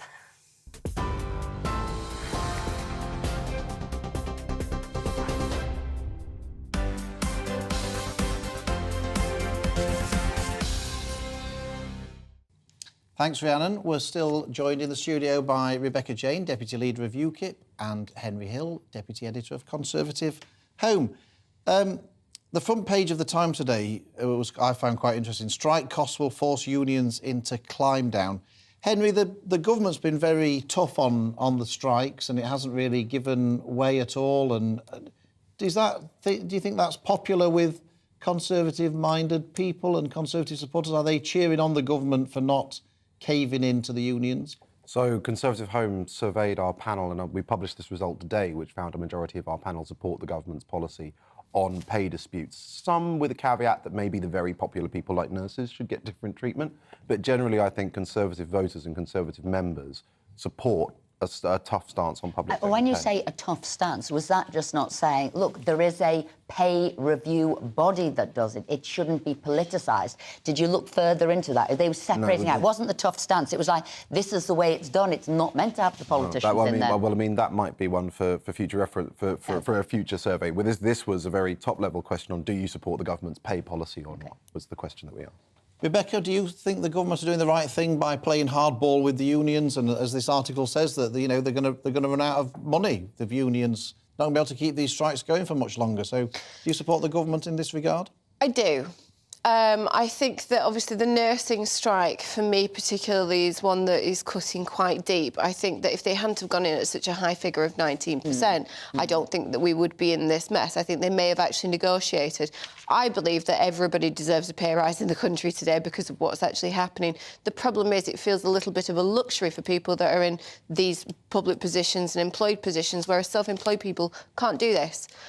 So I do support them. I think that some pay rises are due, but I think that the unions are being very unrealistic. Yeah, I agree. The 19% was unrealistic. Oh, really? Immature, ridiculous, and it's the reason why they're not even remotely interested in talking. Do you think Rishi's a tougher cookie than people make him out to be? I just don't think he knows what he's doing. See, there was an arched I was really trying to get her to say something nice about Rishi. She's not joining forces. She's not joining forces. She's not going to crack, is she? She's not going to crack. I thought I might just... Rebecca and Henry will be staying with us and send us your views too. You know how to do that. And a union boss has threatened to take legal action against the government after plans to disrupt passport control were thwarted by the military stepping in to fill the post of striking border force staff. Mark Sawatka, the General Secretary of the Public and Commercial Services Union, said that Number 10 could face post-strike action litigation over its contingency measures at airports, which he claimed had left the borders open. I thought they were pretty open anyway, to be perfectly honest. But joining us now is former Border Force Chief Kevin Saunders. Kevin, what do you make of these strikes by the Border Force? Do you have sympathy for the people going out on strike? I do have some sympathy. They've been offered 2%. 2% is absolutely ridiculous. So there is some sympathy there, but I don't think they should be striking. They should negotiate. The thing is, I think what lots of people are saying, Kevin, is how come the army can come in at a moment's notice and do a job that people who have been sort of experienced in the Border Force have been doing for years and highly trained and all the rest of it?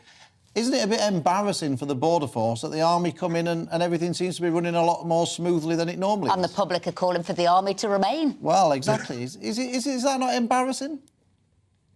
No, not really. I mean, the Home Office always have plans for high days and holidays. So what they've done is they've implemented a plan that they always have for dealing with this sort of situation. Excuse me.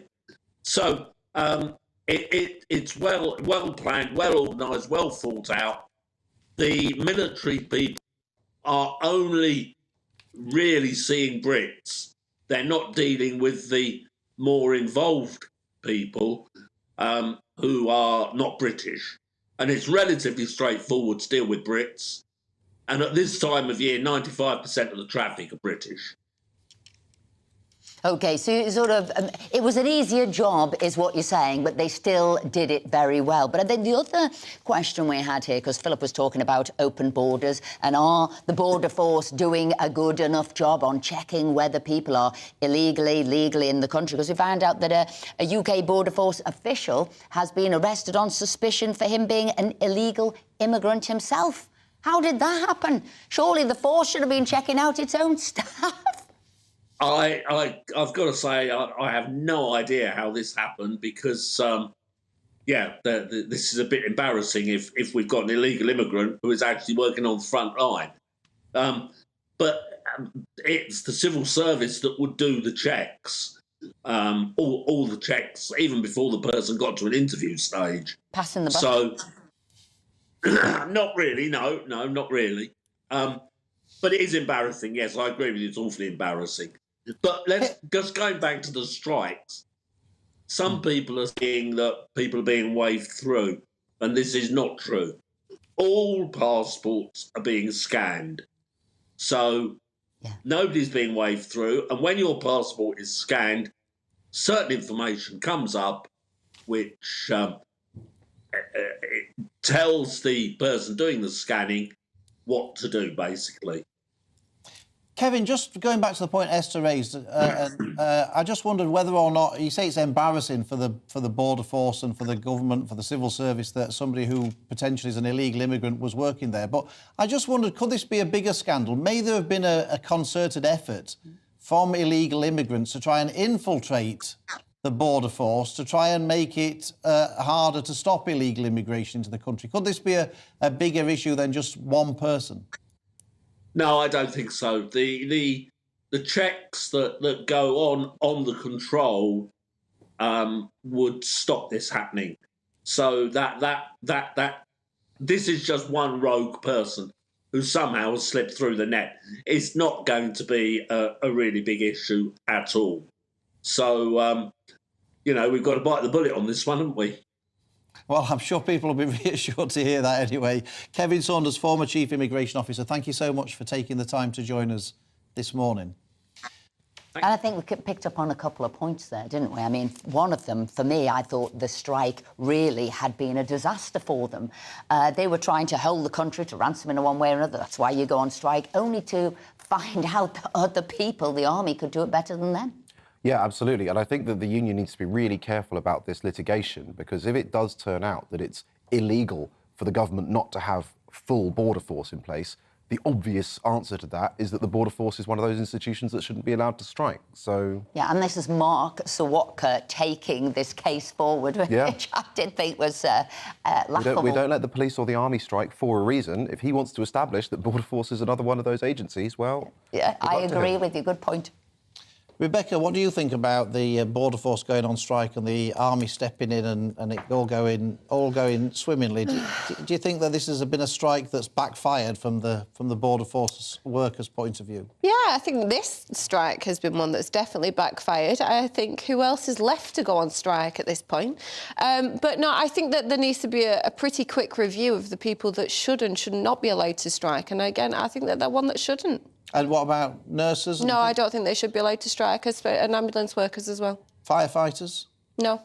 If police... I don't understand the difference in why police are not allowed to strike, but yet nurses and obviously an ambulance staff can strike. I don't understand that point, because it's all about saving lives, and people are going to die, and probably potentially already have, through the strikes that have happened. So I think that there needs to be immediate overhaul. I also am looking at sort of the fallout of the strikes, thinking, is this an action of a bygone era? So on the railways, people either stayed at home, worked online, didn't go in, found other ways of getting around it, got into their cars, therefore there won't be the passengers, there won't be any money. For other ones, technology is changing. They've got now robots doing operations. They can do 3 times as many as human beings. You can do, I don't know, GP checks at home. Well, why even be in a British home? You can go to a doctor overseas.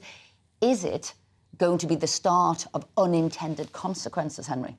Potentially in the long run, because the whole reason that we can still have these big political sector-wide strikes in the public sector is precisely because they're in some ways a relic of a bygone era, because all the strike laws that we brought in under Margaret Thatcher, which said you can't have sympathy strikes, it's got to be about a pay negotiation between you and your employer, that got rid of all this stuff in the private sector, is still allowed in the public sector at the moment. Do you think, Henry, that the reason why people go on strike is because the government, time and time again over recent years, has shown itself to be weak, that it comes under a bit of pressure and it buckles and it bends? I always thought, why doesn't the government be a bit more upfront? I know it's been resisting everything so far, but I'd like to see, I think, somebody like Steve Barclay say, well, look, the nurses, they can go on strike every day for a month, 2 months, 3 months, doesn't really matter. They are not getting a pay rise. And do you not think if somebody came out unequivocally and said, I don't care how long you go on strike for, I don't care what you are not going to get a pay rise, do you not think at that point the union workers who lose money every time they go on strike might think, well, do you know what? Actually, they're not going to give in. There's no point going on strike. I mean, they might. I think the nurses, in particular, will probably call that bluff. The real problem for the government is that if they're going to peg themselves to this independent pay review system, the current pay recommendations are based on bad inflation predictions, right?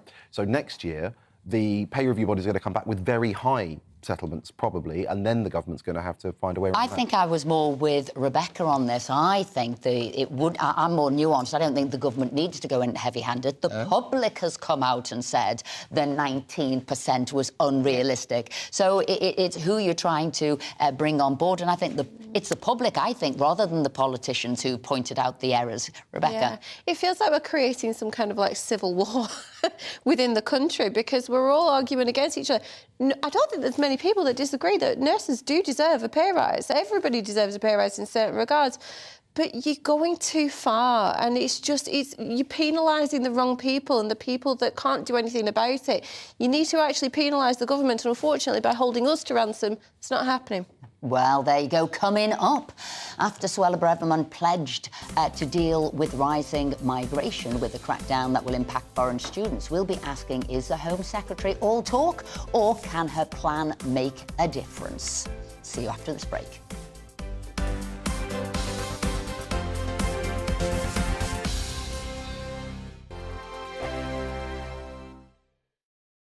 I'm Mark Dolan. Join me at 11 on GB News for Headliners, in which I'll be joined by two of the UK's top comedians discussing tomorrow's papers.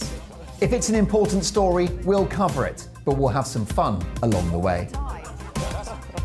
Headliners, the late-night paper review that won't send you to sleep like the others will. 7 nights a week at 11 p.m. on GB News.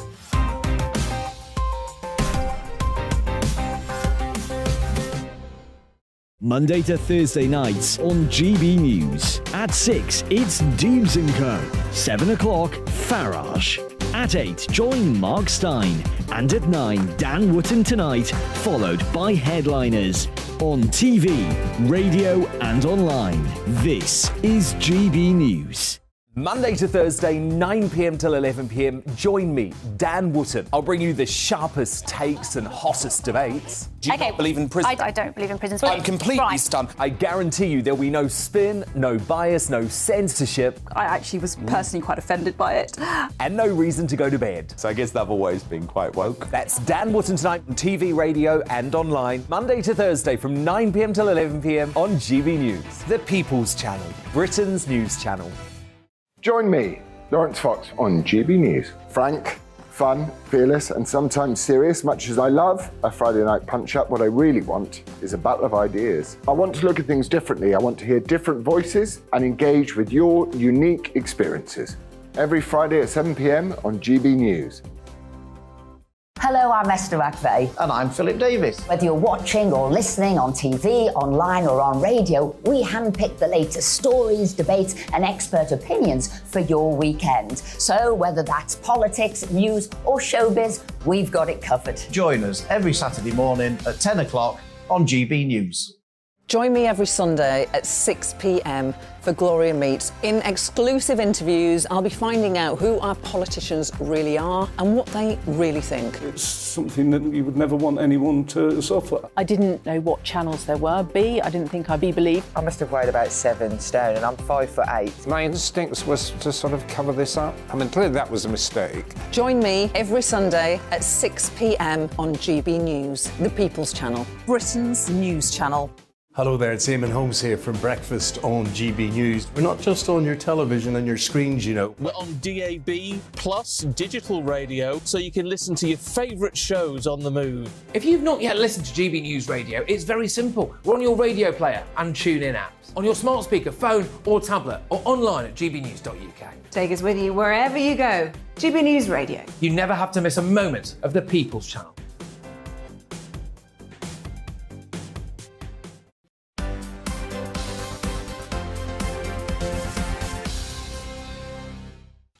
Welcome back. It's 11:21. Lots and lots of people have been getting in touch about COVID tests from China, yes or no. Esther? Paul says China needs to be kept at arm's length when coming into this country. Bob says, of course, we trust the Chinese in an ironic kind of way.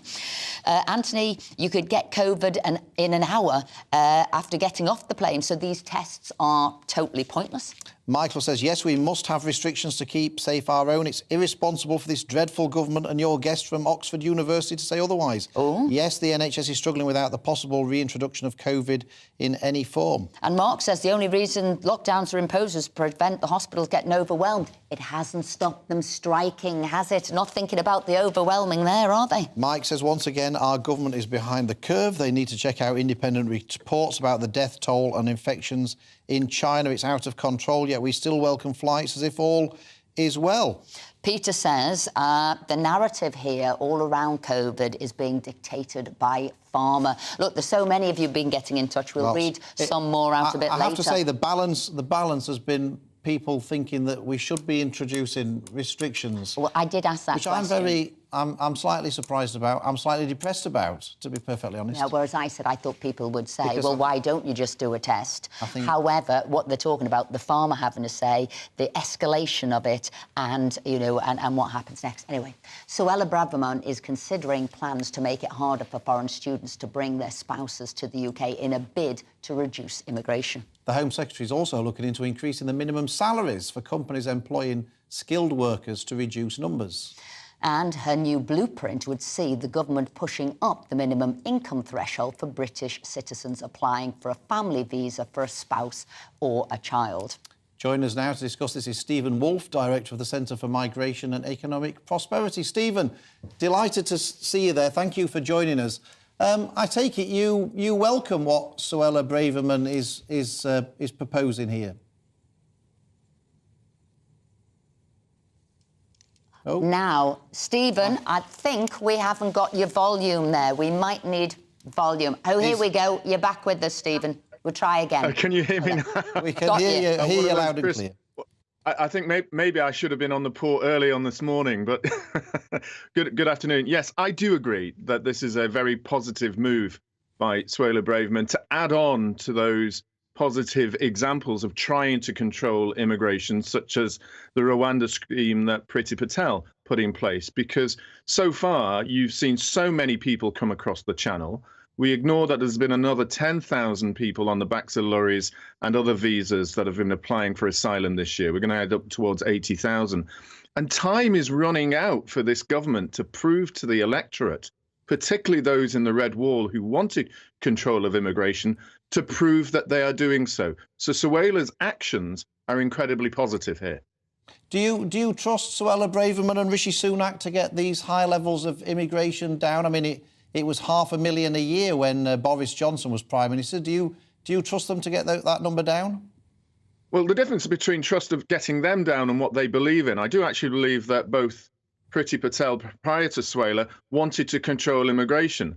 But we do know that there is a significant number of employees within the civil service who have acted in a way to, slow down the process. And also, there is the immigration industry that worked tremendously hard to prevent the Rwanda policy from going ahead. The key point is whether Rishi Sunak is really going to get behind Suella on this. He is the key to it, just as Boris was the key behind Priti Patel. And nothing really happened, unfortunately, with Boris until we saw the deaths in the Channel. Rishi has to understand, and there has to be pressure from the northern MPs on the wall, Red Wall, to say to him, without this action, without you getting behind it very strongly and helping Suella succeed, we're going to lose the seats massively in the next general election. Stephen, I was interested in the increase in what your wage needs to be able to bring dependents into the country. At the moment, it's about 18,000, 18,500 to do that. And somebody, me, who used to be in charge of universal credit and benefits, I thought it needed to be much, much higher than 18,600 because you're, as far as I can see, you're still dependent on the state at that amount of money. Oh, absolutely. And there's also proof that we've had in the past that in order to contribute to society when you're an employed migrant to this country, you needed in the region of 35 to 45,000 pounds a year to show that you're actually contributing to health, roads, infrastructure, etc. So these levels of 18,000 are far too low. What I've believed in for a long time, and I wrote in my paper, a fair, forward-thinking and flexible immigration system a few years ago, is that we needed to control unskilled migration at 0 levels for a few years. We needed to increase the levels of those who are coming here to work to around 35,000. But we needed to be much more flexible on those people coming across who are skilled, and maybe even consider the Dubai approach. Stephen Wolfe, words of common sense there. Thank you very much indeed for joining us this morning. Now, Pelé, the Brazilian virtuoso, whose captivating skill and athleticism ensured he was universally regarded as one of football's greatest players, has died at the age of 82. Tributes have been pouring in for the much-loved football legend, with Brazil announcing 3 days of official mourning. Joining us now to discuss this is one of Pelé's former agents, Terry Baker. Terry, thank you for joining us. What are your abiding memories of Pelé? Lots, really. First of all, when we first started to work with him, it was considered odd that a small company in a tiny village in Dorset would be working with a worldwide superstar like Pelé. But we used to go up to London 4 or 5 times a year, and he would be signing photographs and shirts and things for us, which was what our contract mainly entailed. We have worldwide rights to his memorabilia, and we'd sit there for 12 hours at a time, go out for lunch in the middle of it.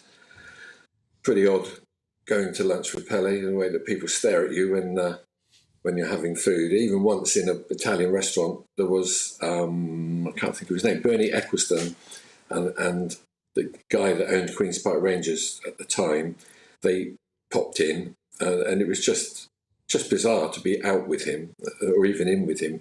People would come and meet him, and one guy, we took in someone we know quite well to meet him, and he fainted when he got in the room.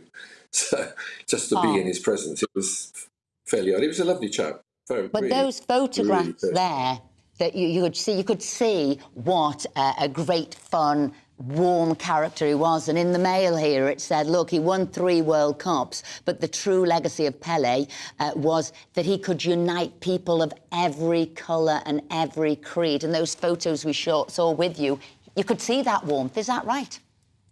Yeah, very much so. I mean, long before it became, I don't know how you say it to be politically correct, but he was trying to unite people before it was the normal thing in this country. So, yeah, he was very good. He was just lovely to everybody that he met, including especially children.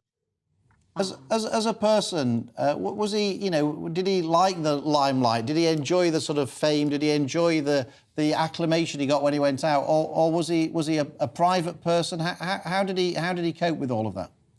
I mean, he was a private person, but he was famous at 16.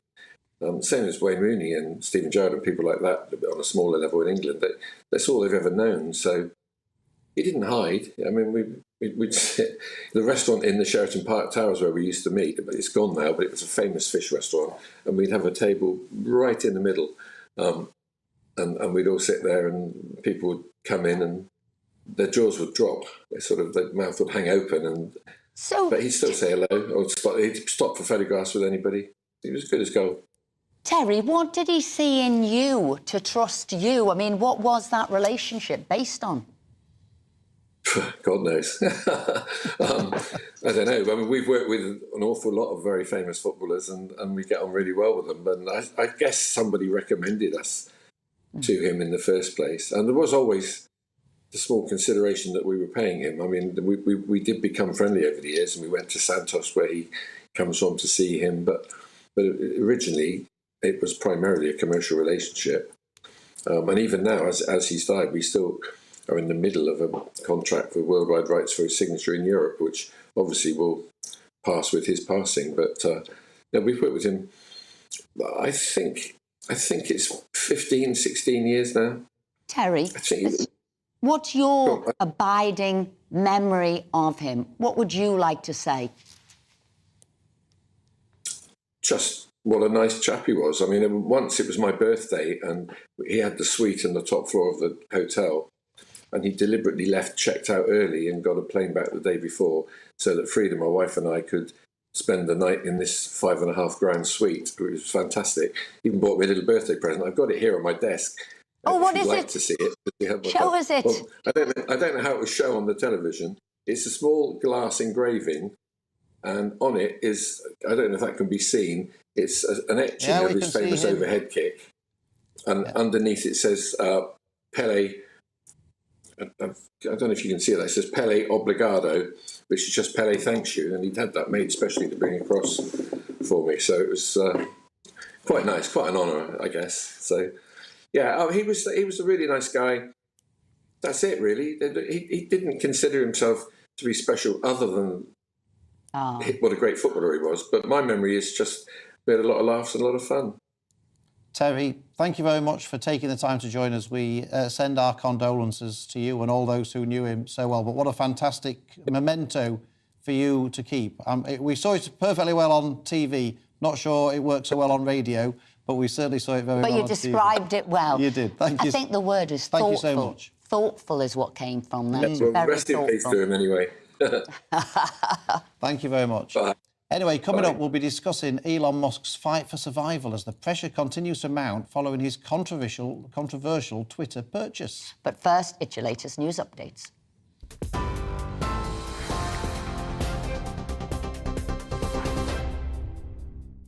Good morning, it's 11:33. I'm Rhiannon Jones in the GB newsroom. And fantastic to hear there from Terry Baker, Pele's former agent. Brazil, of course, has begun 3 days of national mourning in honour of the football legend. The 82-year-old had colon cancer and died yesterday at a hospital in Sao Paulo. Widely regarded as the greatest footballer ever, he's the only man to win the World Cup 3 times as a player. On Monday morning, Pele's body will be moved to the stadium of his former club, Santos, where the public will be able to pay their final respects. A procession through the streets of Santos in Sao Paulo on Tuesday will be followed by a private family burial. And while tributes continue to flood in for the footballing legend, and too, they flood in for Dame Vivienne Westwood, who also died yesterday, aged 81. Singer Boy George describing her as the undisputed queen of British fashion. The designer, known for her quirky style, became synonymous with 1970s punk rock, dressing bands such as the Sex Pistols, celebrities, politicians, and even royalty. Her representatives said she died peacefully, surrounded by her family in South London. And some breaking news just in. Crane nightclub, where 23-year-old footballer Cody Fisher died in a knife attack on Boxing Day, has had its licence suspended. The decision follows an urgent meeting by Birmingham City Council after police said there'd been serious management failings at the club. The suspension's pending a full review hearing when a decision will be made on whether it should be closed permanently. A 30-year-old man from Tranmere arrested on suspicion of the murder of Elle Edwards has been recalled to prison. 26-year-old Elle was killed outside a pub in Wirral on Christmas Eve. Merseyside Police says a 19-year-old woman from Rockferry has been bailed and a 31-year-old man remains in custody. 2 other people arrested in connection with the death have been released from custody. And UK house price growth has slowed sharply again this month to 2.8% as the market cools following the autumn surge in mortgage rates. Nationwide Building Society reports prices fell by 0.1% in December, the 4th consecutive monthly fall and the worst since 2008. It follows last month's 1.4% drop. The report puts the average house price this month at just over £260,000. TV, online and DAB Plus radio, this is GB News. Don't go anywhere. Esther and Philip will be back in just a moment.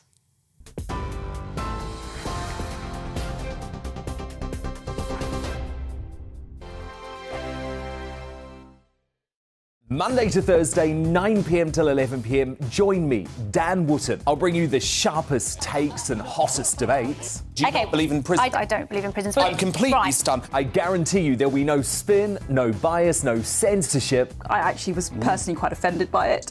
And no reason to go to bed. So I guess they've always been quite woke. That's Dan Wootton tonight on TV, radio and online. Monday to Thursday from 9 p.m. till 11 p.m. on GB News. The People's Channel, Britain's news channel. Every morning from 6 o'clock, we'll wake you up with GB News Breakfast with all the stories you didn't know from the night before. So whether it's serious news, entertainment, or your own views from all over our great nation, we're here to kick off your day with a smile. The national media should be reflecting and reporting what's happening here. You will notice the northwestern accents. Whether you're with us on TV, radio, or online, every morning it's breakfast from 6 a.m. Hope you can join us.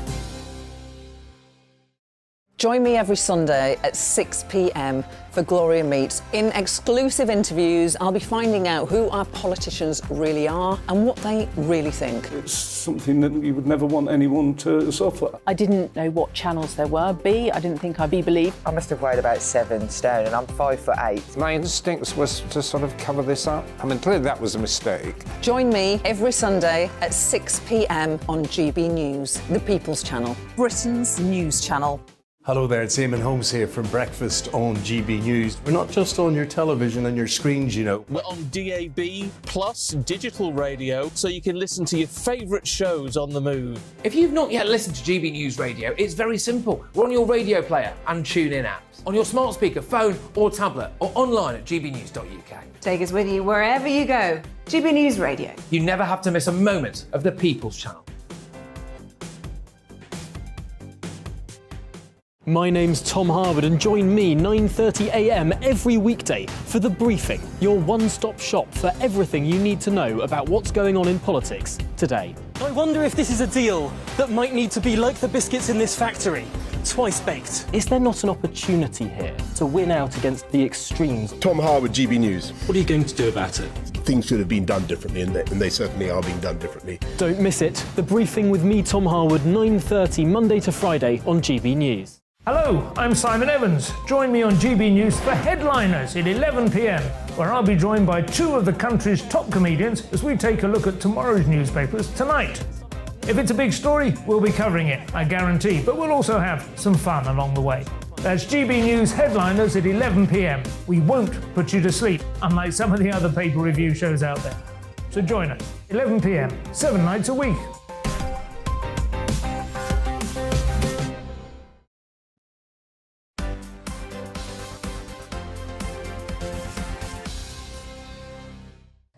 Welcome back. It's almost 20 to 12. Where has the time gone? Now, as 2022 races to a close, tech entrepreneur Elon Musk faces a fight for survival on several fronts. Down to his last 120 billion. I feel sorry Still for got him. fights on several fronts, though. His purchase of social media giant Twitter has certainly ruffled feathers across the world of politics and business. And the billionaire has urged workers at his car company Tesla not to worry about market craziness after stocks reached a 2-year low. His personal net worth is said to have plummeted by the equivalent of £166 billion in 1 year, one of the biggest wealth losses in history. Well, joining us now to discuss this is social media expert Alan Stevens. So your heart might not bleed for him knowing that he's got 100+ billion left, but what has happened this year? He's taken his eye off the ball, he's moved away from Tesla. All of the papers are full of the fact that you can't charge your car if you have got a Tesla. What's gone on? Well, a number of things. I mean, it's not been a great year for Elon Musk, let's be fair. Oh, and he's still got enough to get by. I think he'll be okay for a little while. But yes, you're absolutely right. He's suffered the biggest net worth loss in history. As you say, £166 billion, $200 billion, largely as a result of Tesla shares dropping 70%, but also his purchase of Twitter. I think effectively he's bought the largest credit card in the world, saddled himself with a debt of $13 billion and an income of $2 billion on Twitter itself. So it's going to be tough in the future too. Alan, how is he ever going to get his money back from Twitter? I mean, is he a sort of some great genius that we just can't see it? Or, I mean, is this just sort of been an ego trip that's gone wrong? Well, I couldn't comment on that, of course, Phil, but you might be right. The fact is he has invested a huge amount of money, not all his money, incidentally. He's borrowed quite a bit of it. Mm-hmm. But what he's done, he's banked on becoming a very important person on Twitter. He sees it as a way of getting his message out, also promoting things like Tesla. Unfortunately, there's nowhere near enough income to support Twitter, so he's going to have to put more and more money into it, sell more Tesla shares. So, as I say, he's bought himself a hunk of debt, and it's going to be very, very difficult to turn that into a profit. But, Alan, other things have gone wrong as well, isn't it? People are now saying, we don't want you attached to these companies. So whether it's Tesla, You're right. the board there are not happy with him. He himself took a rather bold move by putting a tweet out, "Do you want me as the CEO of Twitter?" To which they replied, no. So not only is he losing money, he's losing power within those businesses. He is, you're right, Esther. He put out that poll, and 57.5% of people who voted said, no, we don't want you as CEO of Twitter. To which his response was, if I can find someone stupid enough to take over as CEO, I'll give them the job. So he hasn't actually stepped down. He's rather said, well, I've heard what you've said, but I'm not sure anybody else would take this on, and he may well be right. But he's put himself in a very difficult situation. He's got a fairly large ego, I think it's fair to say, and perhaps that's run away with him. I just wondered, I actually read in the paper, I don't know if this was true, Alan, but it said that he hadn't sort of learnt his lesson from Twitter, because I read that he was now talking about buying Substack as an add-on to Twitter. Do you think there's anything in that? Or is he gonna pour more money away? I've heard the rumours too, Phil. It's entirely possible that he'll go and buy some more stuff. He is a person who likes to acquire things. He sees something, shiny object, let's go and buy that without really thinking through the consequences. I mean, his aim is to be one of the most powerful men in the world. He's no longer the richest man in the world, incidentally, as a result of what's happened this year. He's only number 2 now, poor chap. But the fact is, I think he will still keep acquiring things in the hope that he can make money at some point. Alan Stevens, social media expert, thank you very much indeed for taking the time to join us this morning. Rebecca, I just wondered, I mean, I thought what Alan said was really interesting there, that actually maybe he's got so much money, it doesn't really matter whether he's down 100 billion this year or whatever it might be, that what he's trying to buy is political influence and all the rest of it. And so maybe in that sense, we're looking at this down the wrong lens. We're looking at it as a financial investment, which looks like a turkey. But he might think, well, actually, you know, I'm actually now more influential than I've ever been, and so job done. Yeah, it seems like this is to appease one man's ego trip to me, which, you know, fine, if you've got the money to do it, you carry on. He certainly is doing. Twitter was never going to be a money-making exercise, was it? It is purely just to boost his ego. And do you know what? He's probably going to be the next Donald Trump and become Prime Minister. We're not in the UK now. President. He's probably going to follow in Trump's footsteps, and this is one way of him doing it. But, yeah, he doesn't care. The only thing I'd say, if he is wanting power, if he is wanting influence, if you have got an ego, you certainly don't want your ego pricked. And if people are now saying he's a loser, he's losing money, he's not as good as he thought, this isn't that good a trip for him, is it? No, absolutely. I mean, if you want political influence in America, you can just set up a PAC or something and hose money at politicians directly. You don't need to buy Twitter. But 2, you know, if you're the richest man in the world and a noted industrialist with several very, you know, great American companies, you've already got tons of influence. You don't need to own Twitter to do it. So no, I think it was an ego trip. Yeah, I think it's and you've lost credibility. Yeah. All those billions of pounds. That's why I don't think it works. I also think that I don't quite agree in some respects, because even negative attention to somebody that's got such a massive ego is still attention. Just quickly though, Rebecca, if he asked you out on a date, would you go? No. Oh, I so would. Absolutely you would. You'd want to see what he was like. What do you mean? Well, you could come too, Philip. You'd want to meet the guy. No. Anyway, just checking. Are you sure you wouldn't review that answer? No, he's just weird. OK. I like to thought he might be the next Donald Trump, though. Oh, I think he's definitely there. I think that could be a good shout. Anyway, a university's largest donor has cut off his cash to instead fund the fight for free speech on campuses. Durham University's top benefactor, Mark Hillary, has announced that he will no longer donate to the institution until they get their free speech house in order. His decision to pull further funding comes amid a rise in campus wokery, which has seen speakers banned from institutions and academics bullied out of their jobs for voicing their unfashionable opinions. Well, joining us now to discuss this is Professor Frank Ferretti, sociologist, author and free speech campaigner. So, I cheered when I heard that the donor had withdrawn his money going forward. Did you cheer? Yeah, I mean, I thought it was a really brilliant idea. Unfortunately, the hostility to free speech is so deeply embedded in higher education, particularly in places like Durham and Bristol, universities that are, I suppose, posh universities that it's almost impossible to imagine how things can change anytime soon. But I do think that the more people who have money or who have influence begin to put pressure on higher education, the more it could shake people up. It's not going to change anything in the short run, because the existing academic staff, the administrators in particular, are really zealous about the hatred for free discussion and free debate.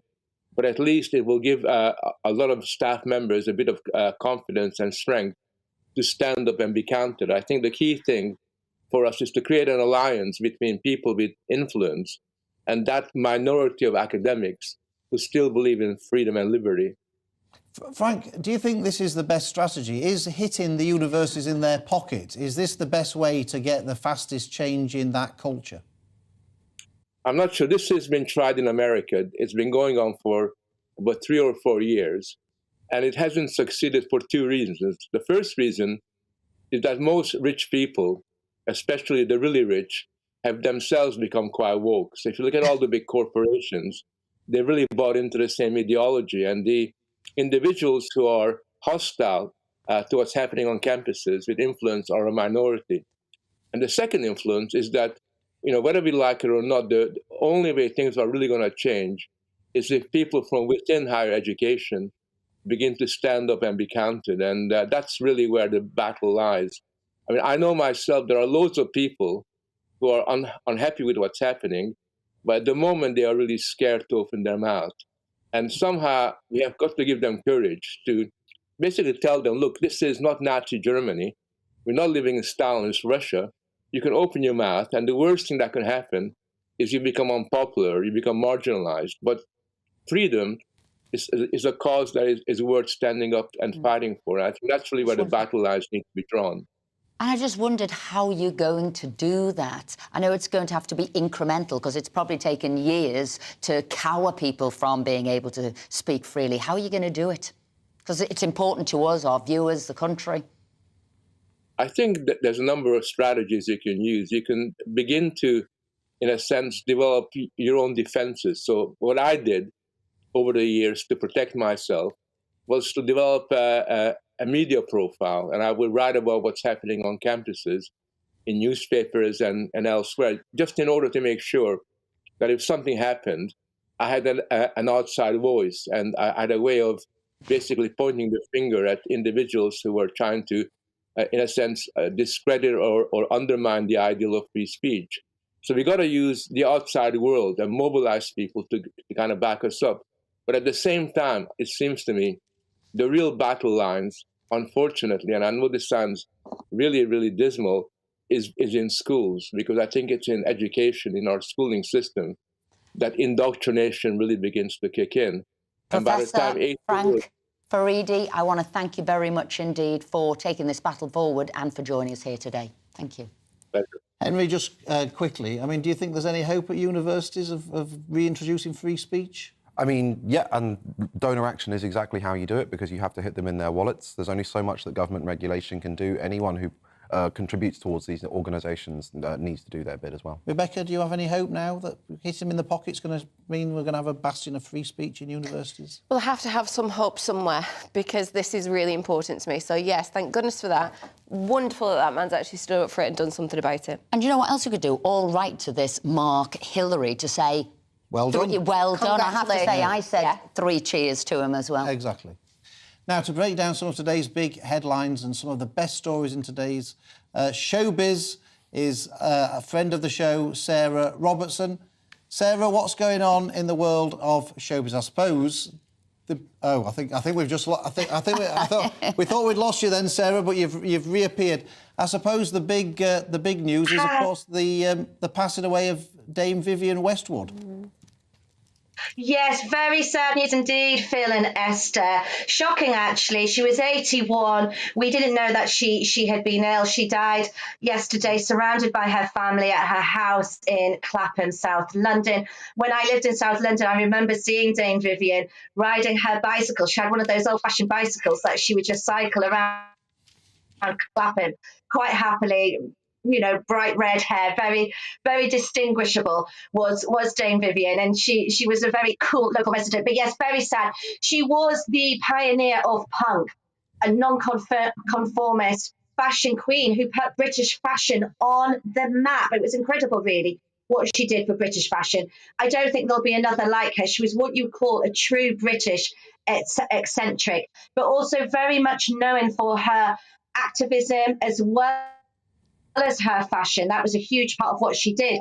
And in the end, in later years, Dame Vivienne wanted to be known really more for her activism, for raising awareness about the environment, the importance of what's happening with climate change, rather than fashion itself. Fashion for her was something that had to be sustainable.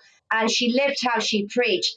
I know from friends that in her own home there was never any heating on because she did not want to waste energy. So, she stuck by her principles the whole time, and she'll be a real miss on the fashion scene. Will Dame Vivienne? I certainly will miss her.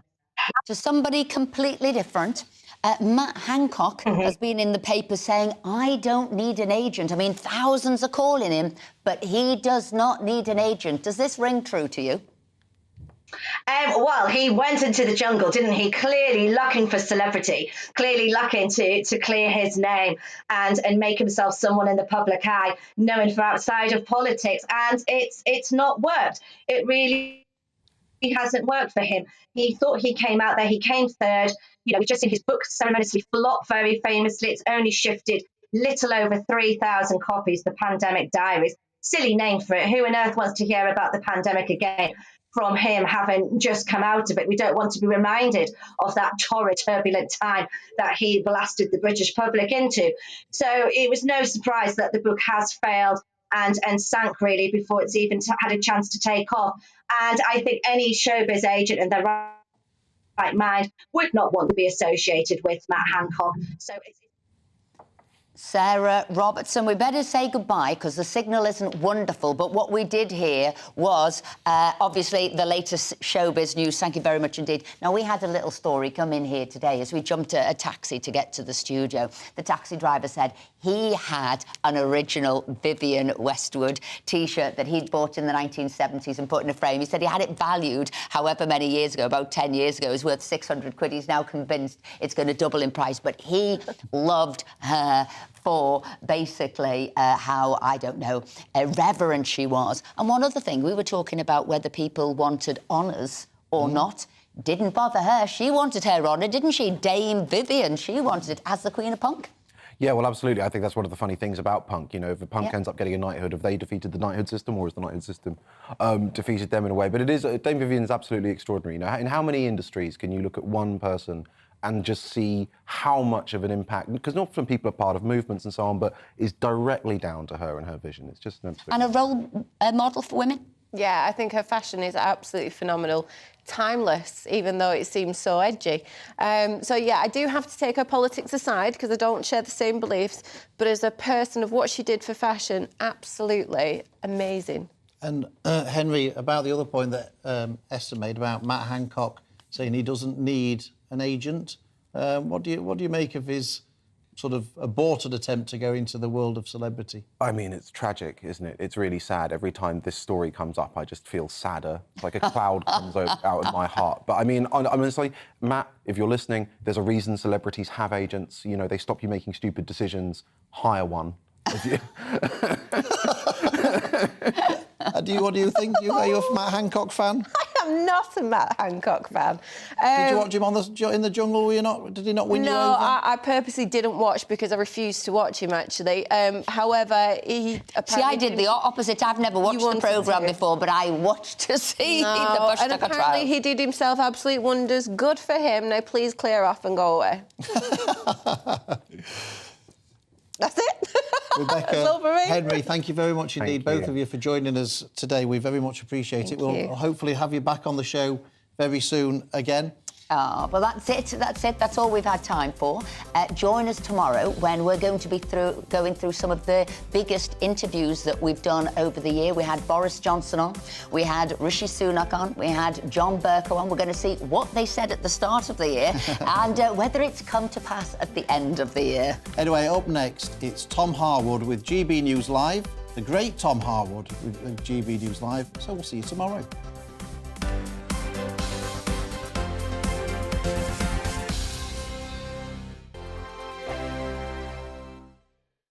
We are GB News, and we'd like to say thank you to each and every one of you for bringing us your conversations, for helping our great nation find its voice. We are here for you on radio, television, and online, across England, Scotland, Wales, and Northern Ireland. It's not the BBC, you actually get your facts right. We are proud to be GB News, the People's Channel, Britain's news channel.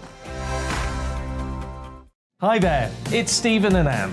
At breakfast from 6 a.m, you'll always be caught up with everything you need to know, the latest headlines, opinions and debates. We'll bring you the good news and the bad, but most of all, we're here for you. Remember, send in your views and let us know what you would like us to talk about. That's because we're your news channel. And every morning at 6 a.m, it's breakfast.